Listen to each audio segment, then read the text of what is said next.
Hello दोस्तों। पुस्तक है सफलता के 24 अध्याय बाई सोनू शर्मा। अध्याय नंबर 2, दृढ़ इच्छा शक्ति। आज इस दृढ़ इच्छा शक्ति का दूसरा और आखिरी भाग। हेडिंग है ध्यानचंद हॉकी के जादूगर की संघर्षमय यात्रा। जब तक हम अपनी मंजिल तक नहीं पहुंच जाते तब तक संघर्ष करना ही हमारी जिम्मेदारी है। यह शब्द थे ध्यानचंद के, जिन्होंने अपनी जिंदगी में इसे साकार कर दिखाया। भारतीय हॉकी के इस महान खिलाड़ी का जीवन संघर्ष, समर्पण और मेहनत की प्रेरणादायक कहानी है।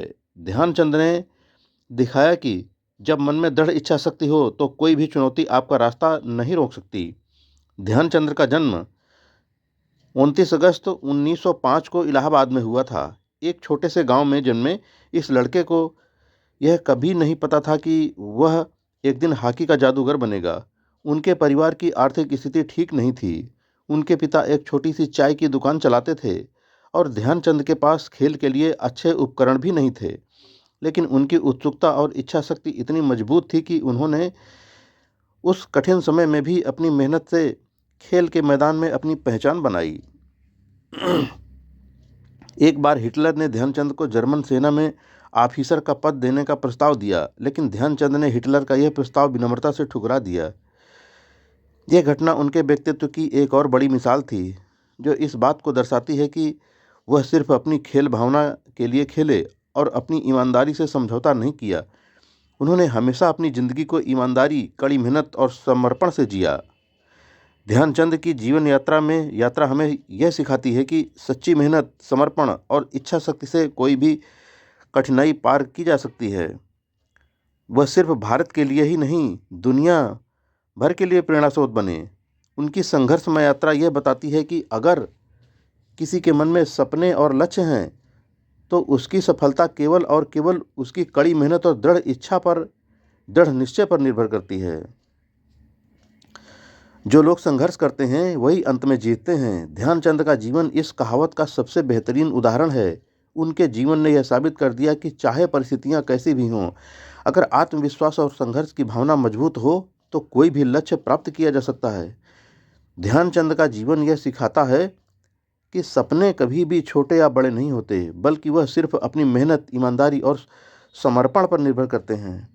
ध्यानचंद का जीवन हमें प्रेरित करता है कि हमेशा अपनी मेहनत पर विश्वास रखें और कभी भी हार मानने का नाम ना लें, क्योंकि कठिनाइयां सिर्फ सफलता की ओर ले जाती हैं।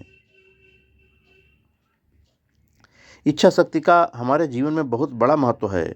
यह न केवल हमें अपने उद्देश्यों को प्राप्त करने के लिए प्रेरित करती है, बल्कि हमें जीवन की चुनौतियों का सामना करने के लिए भी सक्षम बनाती है। इच्छा शक्ति के बिना व्यक्ति असफलता के डर से आगे बढ़ने का साहस नहीं जुटा पाता। इसके विपरीत जिनके पास दृढ़ इच्छा शक्ति होती है वे किसी भी कठिनाई का सामना करने के लिए हमेशा तैयार रहते हैं। इच्छा शक्ति से ही आत्मनियंत्रण, धैर्य और अनुशासन का विकास होता है, जो किसी भी क्षेत्र में सफलता पाने के लिए आवश्यक है। इच्छा शक्ति की कमी से व्यक्ति अपने लक्ष्य से भटक जाता है और जीवन में असफलता का सामना कर सकता है। इसका प्रभाव मानसिक स्वास्थ्य पर भी पड़ सकता है, जिससे व्यक्ति में तनाव, अवसाद और आत्मसम्मान की कमी हो सकती है।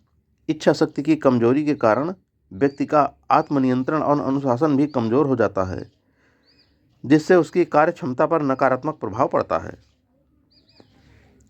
अतः जैसा कि स्वामी विवेकानंद जी ने भी कहा है कि इच्छा शक्ति ही वह शक्ति है जो कर्म की ओर अग्रसर होती है।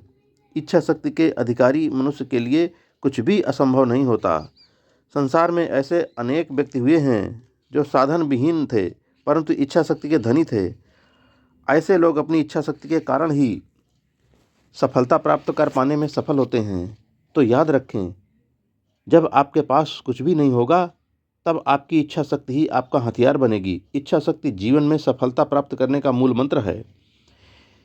यह हमें हर परिस्थिति में संघर्षरत रहने और लक्ष्य की ओर निरंतर बढ़ने की प्रेरणा देती है। इच्छा शक्ति को मजबूत बनाकर हम अपने जीवन में सकारात्मक बदलाव ला सकते हैं और हर चुनौती को अवसर में बदल सकते हैं।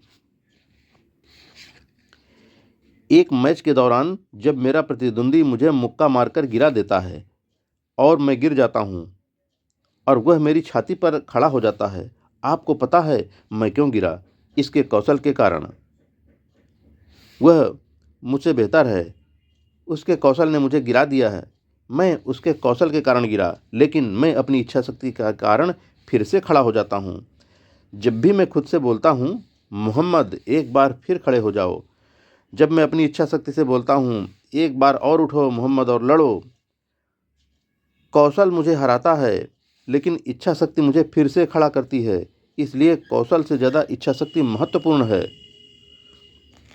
दोस्तों, इस पुस्तक का दूसरा अध्याय यहीं पर पूरा होता है। अब हम अपने अगले वीडियो में तीसरे अध्याय की ओर चलेंगे। तब तक के लिए जय हिंद दोस्तों।